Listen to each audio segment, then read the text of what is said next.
Hi everyone, Ravi this side. Welcome to Engineering Adda. So in this video, I'm going to explain you the flow of the project. In the last video, I have showed you how you can create your first Angular project, and here I will explain you the flow of the project. So let me go to the Visual Studio Code, and this is the application that we have created.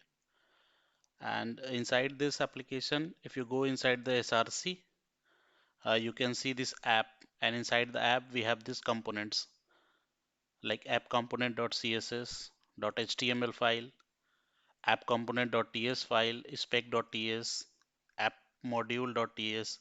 So these are the main files for our project. So if you see this app component.css and app component.html, these are the two files where you need to write your designing logic. Okay, so these are for the designing of the application, and the main business logic you need to write inside this app.component.ts file. So I'm inside the app.component.ts file. Okay, here you can see we have created one class. It has created for us class app component, and inside that we have one variable called title, and inside the title we have this text. Okay, so for this app component.ts we have this file app component.html. Okay, so whatever business logic that you are writing here inside the app component.ts, for that the HTML support is provided by this app component.html file. So for this title, we have it has written the code inside the app component.html. So you can see this title is inside the span, and the title is combined with the text called app is running, and that is what you are able to see here inside the uh, application, that Angular demo app is running.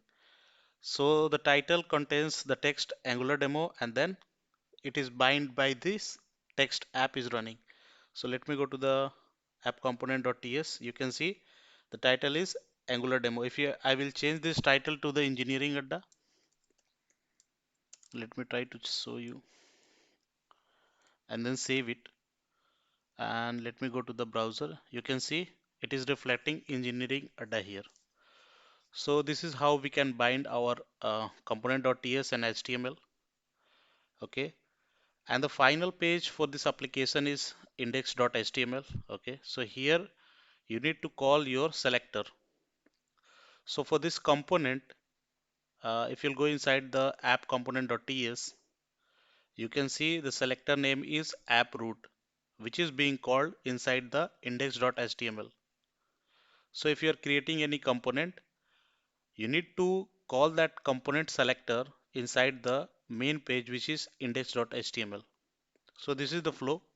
So this is the main page, index.html is the main page, and inside that you need to call your selector.